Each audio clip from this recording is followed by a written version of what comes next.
Hindi pinitensya ang paraan para mapatawad ang ating kasalanan.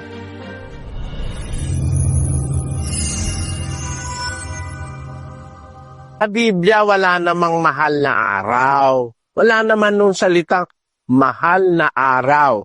O kaya wala kaming mahal na araw kasi dapat lahat ng araw mahalin mo. Gumawa ka ng kabutihan.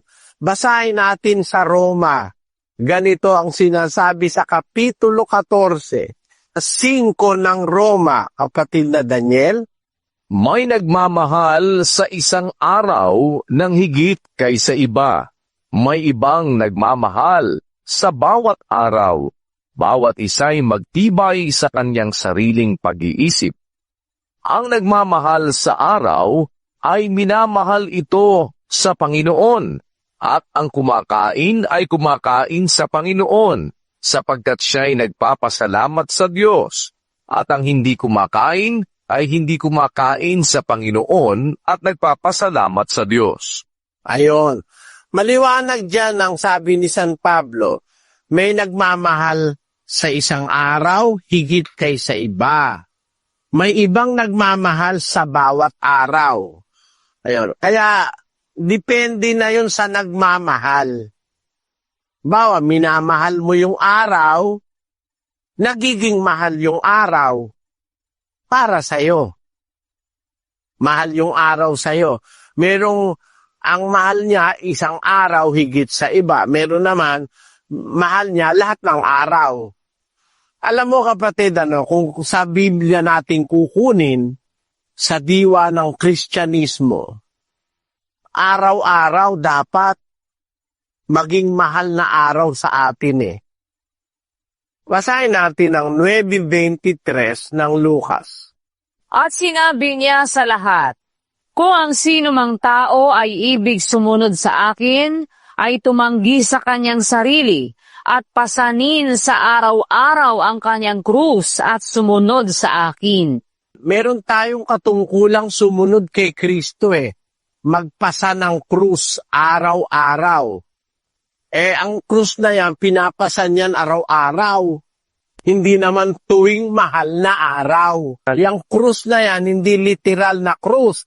Dahil paano ka magpapasa ng krus araw-araw kung yan ay material na krus? Pwede bang papasok ka sa Ayala Avenue, ikaw ay isang sekretarya, nagmamakinilya ka para sa boss mo, pasan-pasan mo yung krus. Natatawa ko sa iba, nakabasa ng krus, ininterpretasyonan yung krus daw na yon, yung krus na pinagpakuan kay Kristo. Ibang krus yan. Yan ay krus na dadalhin mo araw-araw, papasanin mo. Ayan ang dapat nating makita, kapatid. Hindi literal na krus yan. Yan ay larawan ng responsibilidad ng isang Kristiyano. Susunod ka kay Kristo, papasanin mo yung responsibilidad mo araw-araw. O dapat lahat ng araw mo, mahalin mo sa pagsunod sa Diyos. Meron mga tao, yung kanilang araw na mahal, 7 araw lang, nag-uumpisa sa Lunes Santo, matatapos sa Domingo de Ramos. Ang tawag nila ron ay Semana Santa. Yung sa loob ng 52 semana sa isang taon, isa lang ang kanilang Semana Santa. There are 52 weeks in a year. They call only 1 week as the Holy Week. Lahat na nung sa mga semana, mga weeks, ay mga evil weeks. Masasama ng mga semana, masasamang mga araw na lahat. 7 araw lang sila mabait. Yan ang masamang paniniwala. Pagka Semana Santa, pag Biyernes Santo, huwag kayong maglalasing. Patay ang Panginoon. Huwag kayong mag-aaway, huwag kayong lulundag, huwag kayong maliligo. Isang araw lang banal, tapos 51 linggo, lasenggo na, babaero, manluloko, sinungaling, holdapin, mga ano-ano. 1 linggo lang ang mahal na araw nyo. Samantalang dapat sana'y lahat ng araw ay gumawa tayo ng kabutihan. Sabi ng Biblia, sabi ng Panginoong Hesus, sumunod siya sa akin araw-araw. Ibig ko lang pong malaman, Brother Eli, kung nasa sa Biblia ang nakaraang Kwaresma, ang pagpipinitensya at ang mga pabasa. Alin po ba natutulungan? Yung ba nagpinitensya o ang Panginoon na naghihirap? O taon-taon ba nagaganap kay Panginoon Kristo ang pagpapako niya sa krus? Alam nyo, huwag naman kayo magagali. Ewan ko kung di kayo nakakahalata.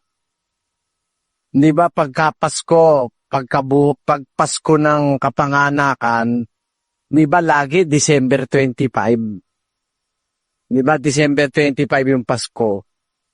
Bakit pagka kamatayan iba-iba? Minsan Abril, minsan Marso. Di ba kayo nakakahalata, niluloko tayo? Sana makahalata na kayo. Biro mo, meron ba naman taon-taon itong mamamatay Biyernes? Halimbawa, yung tatay mo namatay ng Biyernes, sa isang taon, pag ipinagdiwang mo yung kamatayan tatay mo, hindi Biyernes uli yun, maaaring Sabado o maaari Huwebes. O lalo na, pagdating isang taon, iba na namang araw yon. Hindi ba? Si Kristo naman ting mamamatay Biyernes lagi. Iba-iba petsa. O di ba kayo nakakahalata ron? Kung sa inyo, hindi kayo nag-iisip. Pag nanalangin ka, aba, Ginoong Maria, paano naman naging Ginoo si Maria? Hindi ka ba nakakahalata? Ginang na ginang yun, pero talagang Ginoo naman. Ewan, magagalit lang kayo sa akin, oh. Biro mo, gagawa ng imahen, ng rebulto. Pagkatapos gumawa ng rebulto, bawal luhuran, huwag mong luluhuran hanggang hindi pa nabibindisyonan. Sino nagbindisyon? Yung pare. Di ang nagbigay ng karapatan para luhuran yung rebulto, ang nagbigay yung karapatan, yung pare. Ang nakakapagtaka, bakit pati siyang nagbigay ng karapatan, luluhod din siya? Hindi ba kayo nakakahalata? Dapat naman makahalata na tayo ron, mga kapatid. Mali kasi sa Biblia yon. Pakinggan nyo sa isang talata ng Jeremias 2. Na magsasabi sa kahoy, ikaw ay aking ama, at sa bato, iyong ipinanganak ako. Pero mo, ang nanay niya bato, ang tatay niya kahoy. Paano nangyari yun? Paano nagkagustuhan yung bato't kahoy? Na sabi mo sa bato, ipinanganak mo ko. Sabi mo naman sa kahoy, ikaw ang tatay ko. Papa Jesus, Mama Mary. Paano nangyari yun? Bato't kahoy yan yan ba tamang sambahin o paniwalaan? Habakuk 2:18. Anong napapakinabang ng larawang inanyuan? Na yaoy inanyuan ng manggagawa niyaon. Ng binugong larawan, na tagapagturo ng mga kasinungalingan, na tinitiwalaan ng nag-aanyo sa kanya, na gumawa ng mga piping Diyos-Diyosan. Sa aban niya na nagsasabi sa kahoy, gumising ka. Sa piping bato, bumangon ka. Magtuturo baga ito? Narito, nababalot ng ginto at pilak, at walang hinga sa loob niya. Walang hininga yung loob nun Binamitan lang, binalutan ng pilak at ginto, pero walang hinga sa loob. Tagapagturo pa ng kasinungalingan. Kaya po, alam nyo, kapatid, yung ginagawa natin na magtapan mo yung katawan mo, para bang lumalagay ka na ikaw ay Kristo. Kaso ang masama, kung wala kang makuha ang Hudyo, ikaw na rin ang Hudyo. Padala-dala mo yung panghampas, hinahampos mo yung katawan. Paano ka magiging dapat di kalahati mo'y Kristo, kalahati mo'y Hudyo? Kung hindi pa kayo nakakaisip mo. Tingnan natin sa Biblia, Sa Biblia lang naman ang batayan. Bibliang Katoliko, binabasa natin. Ano ang sabi sa Biblia? Pakinggan nyo sa Kolosas. Ang mga bagay na iya'y katotohanang mayroong anyo ng karunungan sa pagsambang kusa at sa pagpapakababa at sa pagpapakahirap sa katawan, ngunit walang anumang kabuluhan laban sa ikalalayaw ng laman. Nakita nyo? Tatanungin lang naman natin, may sagot ang Biblia eh. Yung pagpapakababa, yung pagsambang kusa, yung pagpapahirap sa katawan, walang anumang kabuluhan laban sa ikalalayaw ng laman. Walang kwenta ho eh.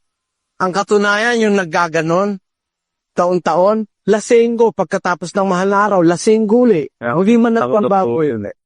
Kasi madalas kong makita ang isang tao na taong-taong ginagawa niya yon, masigit dumadami pa kasalanan niyang ginagawa. Kaya nga pumali yun eh. Kaya kalokohan yung magpapapako ka sa krus, paparusahan mo yung katawan mo, nakagaya ng ginagawa ng nagpipinitensya dyan sa Pampanga, no? Alam mo sa Biblia, ang sagot ng Biblia dyan, basahin natin yung Kolosas, Kapitulo 2, ganito ang ating mababasa sa 23. Ang mga bagay na iya'y katotohanang mayroong anyo ng karunungan sa pagsambang kusa at sa pagpapakababa at sa pagpapahirap sa katawan, ngunit walang anumang kabuluhan laban sa ikalalayaw ng laman. Ayan, yung mga pagsambang kusa, pagpapakababa, pagpapahirap sa katawan, may anyo ng karunungan, pero hindi talagang karunungan. Anyo lang yun. Parang kabanalan din, merong anyo ng kabanalan na sinasabi sa Biblia, pero hindi tunay na kabanalan. Basahin natin ang 2 Timoteo 3:5. Na may anyo ng kabanalan, datapwat tinanggihan ang kapangyarihan nito. Lumayo ka rin naman sa mga ito. Ayon, may anyo ng kabanalan. They have a form of godliness, but denying the power thereof, from such turn away, sabi ng Biblia. They have a form of godliness. May anyo ng kabanalan, pero tinanggihan ng kapangyarihan ng kabanalan. Gaya rin naman nung may anyo ng karunungan, yung pagpapakababa, pagsambang kusa, pagpapahirap sa katawan, pero wala namang kabuluhan. Anyo lang yan eh. It's just a show. But deep within, hindi nalilinis yung kasalanan mo. It will not cleanse you from your sin. Hindi malilinis ang kasalanan mo, samantalang nagpapakita ka sa anyo sa mga tao, nagpipinitensya ka, nagpapaparusa ka. Minsan, yung iba, siya na mismo nagpaparusa, may hawak-hawak siyang, yung pinapalo niya sa likod niya. Eh, biro mo, yung katawan mo, Kristo, yung kamay mo, Hudyo. Ikaw din ang pumapalo sa sarili mo. Kaya kalahati mo, Hudyo, kalahati mo, Kristo. Sabi sa Biblia, yon ay walang kabuluhan. Hindi yon ang makakapagpatawad sa ating kasalanan. Ang makakapagpatawad sa ating kasalanan ay ang pagsisisi at ang pagbabagong buhay, ang pag-alis sa kasalanan. Basahin natin ang Kawikaan. Ganito ang ating mababasa sa 28:13. Siyang nagtatakip ng kaniyang mga pagsalangsang ay hindi giginhawa, ngunit ang nagpapahayag at nag-iiwan ng mga yaon ay magtatamo ng kaawaan. Ayan, pag nagsisisi ka, no, pinapahayag mo sa Diyos na nagkasala ka, tapos iiwanan mo na yung kasalanan mo, magtatamo ka ng kaawaan. Yun ang paraan para mapatawad tayo ng Diyos. Magsisi tayo sa kasalanan at tanggapin natin yung bautismo na sinasabi sa Biblia. Basahin natin ang 2:38 ng Gawa. At sinabi sa kanila ni Pedro, mangagsisi kayo at mangagbautismo ang bawat isa sa inyo sa pangalan ni Hesukristo sa ikapagpapatawad ng inyong mga kasalanan at tatanggapin ninyo ang kaloob ng Espiritu Santo. Ayun, maliwanag yan kapatid, pagsisisi at pagtanggap ng bautismo.